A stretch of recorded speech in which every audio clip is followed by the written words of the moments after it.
እይታችንን ስንጀምር ጂሆ የተባለ ታዳጊ ሕፃንን በማሳየት ነው። ከጥቂት ጊዜያቶች በፊት እናቱ ሶዋ ከዚህ ዓለም በሞት በመለየቷ ከወላጅ አባቱ ውጂን ጋር አብሮ የሚኖር ሲሆን ለእናቱ ካለው ጥልቅ ፍቅር አማካኝነት ግን ጊዜያቶች ቢቆጠሩም እስካሁን በሕይወት አለች ብሎ የሚያስብ በስዕልና በቀለሞች በደመቀ አንድ መጽሐፍ ላይ የምትገኝ ፔንጉዊንን እዚህ መጽሐፍ ላይ የምትገኘዋ ፔንጉዊን ከሞተች በኋላ ዝናብ መጣል ሲጀምር ተመልሳ ቤተሰቦቿ ጋር መታ ስለነበር የእሱ እናት ሶውን ብትሆን በተመሳሳይ መልኩ ዝናብ ሲጥል ትመጣለች ብሎ እየጠበቀም ይገኛል። ታዲያ ጊዜያቶች እየተቆጠሩ በመጡ ቁጥር አባቱ ሌላ ሴትን አግብቶ ከመኖር ይልቅ ትኩረቱን ሙሉ በሙሉ ለልጁ ጂሆ ሰጥቶ እየተንከባከበው የሚገኝ ሲሆን ፀሐይ ከመውጣቷ በፊት ከእንቅልፉ ነቅቶ ከቤቱ እየወጣ የህፃናት መዋኛ ቦታን እያጸዳ የሚተዳደር ሲሆን ከጎኑ አባቱ ሳይኖር በአጋጣሚ ጂሆን ከእንቅልፉ ከነቃ የብቸኝነትና የፍርሃት ስሜት ስለሚሰማው ወደ ሟች እናቱ ሶዋ የመኝታ ክፍል በመግባት ልብስ ማስቀመጫ ቁም ሳጥን ውስጥ ተደብቆ የእሷ ልብሶች እያሸተተም ይገኛል። ከእንቅልፉ እንደነቃ በየቀኑ የአየር ትንበያ ዜናዎችን በቴሌቪዥን እያየ የሚዘንብበትን ቀን የሚጠባበቅ ሲሆን ሁሌ ለአባቱም እናቱ እንደምትመለስና መጽሐፉ ላይ እንዳነበበ እየነገረውም ይገኛል። እስከ ዛሬ ትኩረቱን ባይሰጣትም የስራ ቦታው ላይ ግን ውጂን ሂያንጃንግ የተባለችው አብረው የምትሰራዋ ሴት የምትወደው ሲሆን በተቃራኒው እሷን የሚወዳት የስራ አጋራቸው ቾይ ግን ለእሱ ያላትን ፍቅር ስለሚያውቅ ሁልጊዜ እሱን ለመጣል እየሞከረም ይገኛል። በመቀጠልም እይታችን ወደ ሰፈር ሲወስደን ደግሞ ወደ አባቱ ውጂን ጓደኛ ሃንጎ ዳቦ መሸጫ ሱቅ ውስጥ ፊቱን ኮስተር እንዳደረገ ጂሆ ያመራ ሲሆን ልክ እንደ አጎቱ ስለሚያየውም የመጣበትን ጉዳይ መናገሩን ቀጥሎ ትምህርት ቤት ውስጥ ተማሪዎች ከወላጆቻቸው ጋር የሩጫ ውድድር እንዳለና ከወላጅ አባቱ ይልቅ እሱ ቢመጣ እንደሚሻል ሲጠይቀው ከንግግራቸው እኛም ብንሆን አባቱ ውጂን የአንጎል ህመም እንዳለበት ሳይታሰብ በድንገት በተለያዩ ጊዜ አዙሮ እንደሚጥለው ልንረዳም ችለናል። በሀሳቡ ተስማምተውን በቀጣዩ ቀን ላይ ሃንጎ ከጂሆ ጋር ወደ ትምህርት ቤት ያመሩ ሲሆን የሩጫ ውድድሩ ከመጀመሩ በፊት ግን ጉልበተኛ የሚባሉ ሌላ 3 ተማሪዎች ሱሪውን ሃንጎ ከፍ አድርጎ ለብሶ ስለነበር በህፃን ልጅ አስተሳሰብ እግሩ ረዥም ስለሆነ ይቀድመናል ብለው ሲፈሩና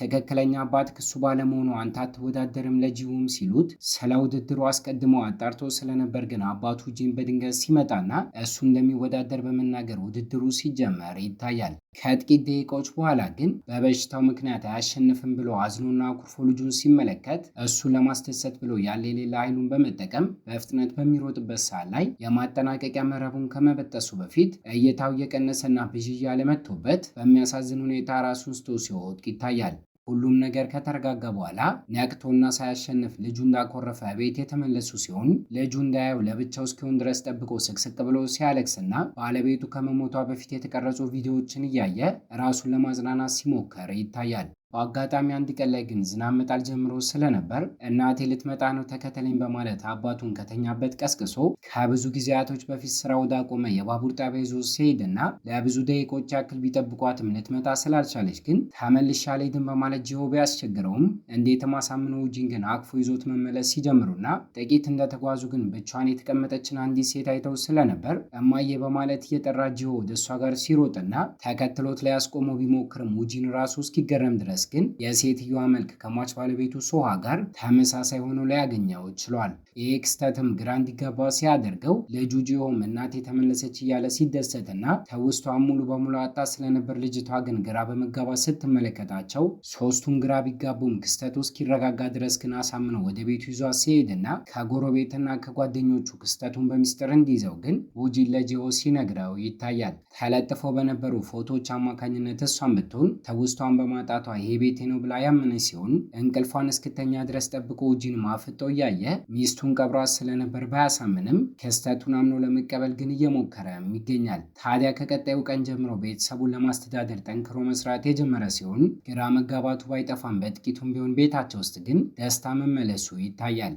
ትምህርት ቤት ከመሄዱ በፊት ጂሆ ልብሱን አስተካክለለትና ስሟትም ይወጣ ሲሆን ልክ እንደሱ ሊስማት ውጂን ቢፈልግም እስካሁን ስላላስታወሰችው ግን አስተያየቷን ፈርቶ በዝምታ እየወጣም ይገኛል። ከጥቂት ሰዓታቶችም በኋላ ቤት ውስጥ ብቻዋን እያለች የቀድሞ ባለቤቱን ቀለበት አግኝታ ስለካው የሆናት ሲሆን ሳታስበው ጂሆ ግን ሲመጣባትና ከእሷ ጋር ቀኑን አብሮ ለማሳለፍ ብሎ ትምህርቱን እንደቀጠውም ሲነግራት ልክ እንደ እቅዱም እየተዝናኑ ሲቆዩና ከስራ አባትየው እስኪመለስ ድረስ ተጠብቆ እራታቸውን ሲመገቡ ይታያል። ይታያል። በመካከላቸው የተለያየ አሳፋሪ ክስተቶች መፈጠራቸውን ግን የቀጠሉ ሲሆን ትክክለኛ ሚስቱ እንደሆነች ቆጥሮ ከእሷ ጋር አንድ ክፍል ውስጥ አብሮ መተኛትን ቢፈልግም ከህፃኑ ጂዮ ጋር አብራ እንደምተኛ በመናገር ውድቅ ስታደርግበትና ከዚህ በተጨማሪ በአጋጣሚ አንድ ቀን ላይ ልብስን አውልቅ ስትለው እንኳን ጣፋጭ የፍቅር ጊዜን ለማሳለፍ ፈልጋ መስሎ ተደስቶ ሱሪውን ቢያወልቅም ከላይ የለበሰውን እንደሆነ በመናገር ግን እንዲያፍር አድርገው ከጀርባው ያለ ቁስል ላይ መድኃኒት ስትቀባው ይታያል። ትውስታዋን ለመመለስ ስለ ድሮ ታሪካቸው እየጠየቀችው ስለነበር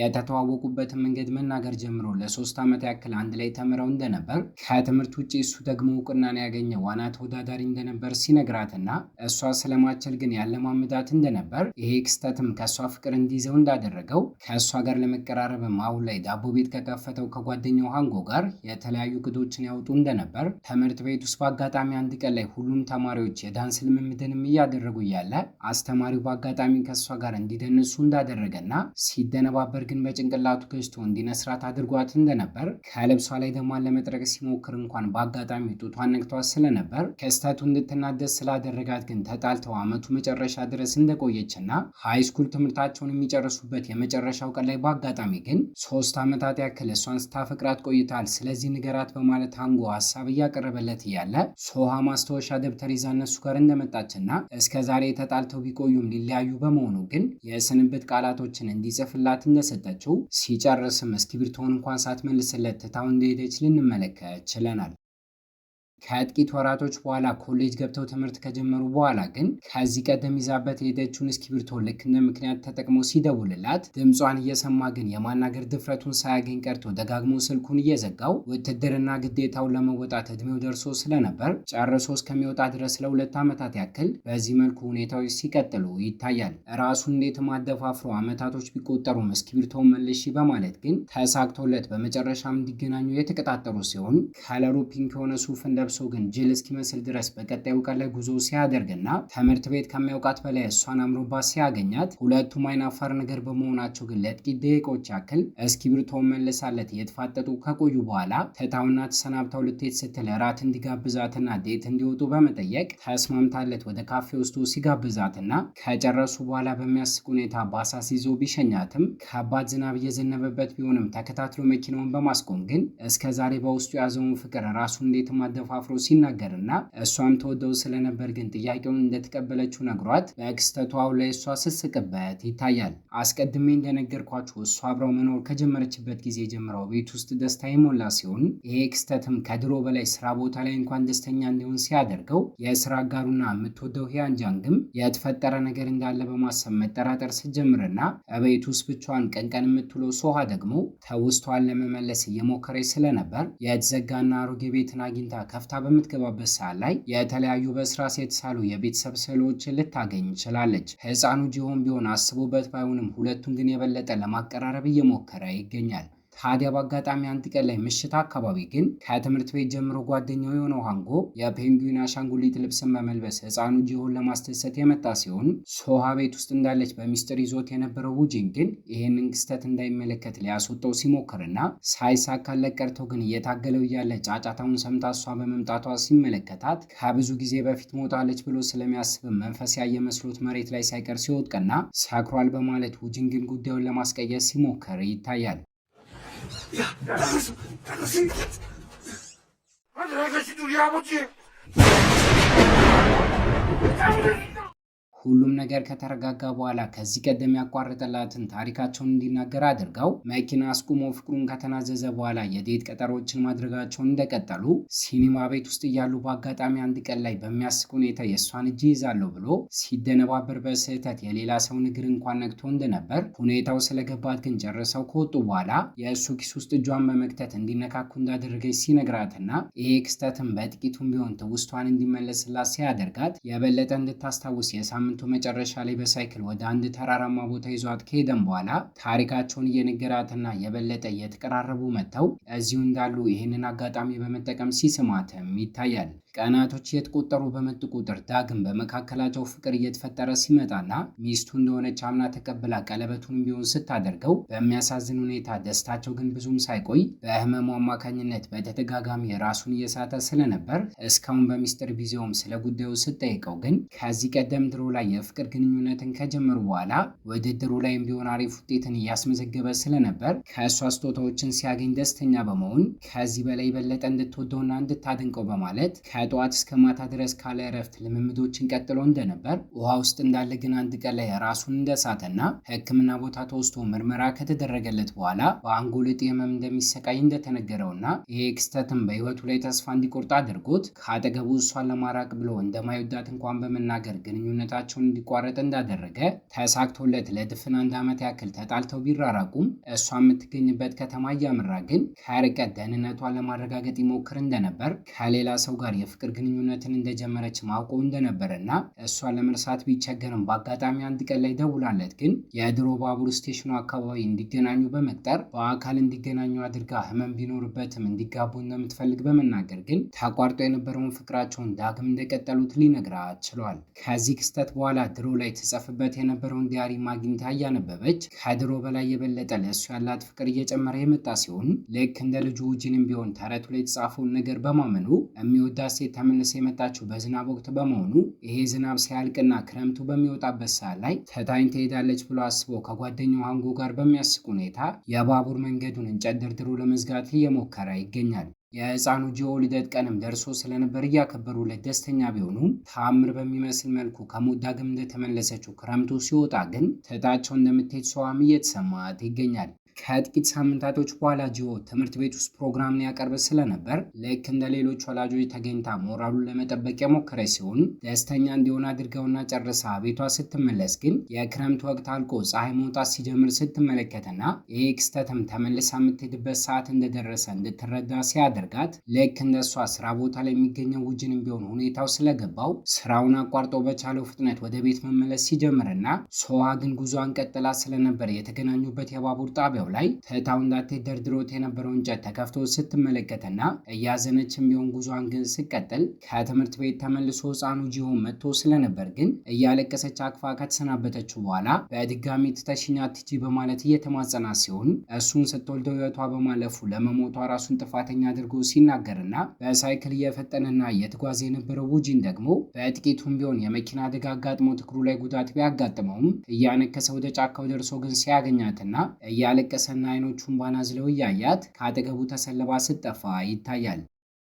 ሁሉም ነገር አብቅቶ ቤቱ ከተመለሰ በኋላ ግን ዲያሪዋን አስቀምጣለት ስለነበር እሷን እያስታወሰ ማንበቡን ቀጥሎ እይታችን በትውስት ወደኋላ ይወስድንና ሃይስኩል ተማሪ ሆና ለመጀመሪያ ጊዜ እዛ ትምህርት ቤት ስትገባ አስቀድማ ከርቀት እሱን አይታው እንደነበር፣ ከእሱ በፊትም በመጀመሪያ እይታ በፍቅሩ እንደወደቀችና ክፍሏ ከገባችን በኋላ እዛው ስትመለከተው ይሄ ነገር ደስተኛ እንድትሆን እንዳደረጋት፣ ሃይስኩል ትምህርታቸውን ጨርሰው የስንብት ቃላትንም ከጻፈላት በኋላ ጥቂት ደቂቃዎችን ብታረፍትም እስክሪብቶን ይዛበት እንደሄደች ግን እንዳስተዋለች ከተገናኘን በድጋሚ መልሰዋለሁ በማለትም በተስፋ ለብዙ ጊዜ እንዳስቀመጠችውና ጥቂት ጊዜ ተቆጥረው 25 ዓመት ከሞላት በኋላ ደውሎላት በድጋሚ እንዲገናኙ ሲጠይቃትም ይሄ ክስተት ከምንም በላይ ደስተኛ እንዳደረጋትና ተገናኝተው ስትመልስለት ኮስታራ እንደሆነች ብታስመስልም ዳግም ስላየችው ግን ከመጠን በላይ ደስተኛ ሆና እንደነበር፣ ከተጣሉ በኋላ ግን ደህንነቷን ለማረጋገጥ ሲከታተላት በተደጋጋሚ ሲሸኛት ያየው ሰውዬ ፍቅረኛዋ ሳይሆን የቅርብ ጓደኛዋና የስራ አጋሯ እንደሆነና ከእሱ ጋር እየሄደ እያለ በጨረፍታ ከርቀት ማይታው ስለነበር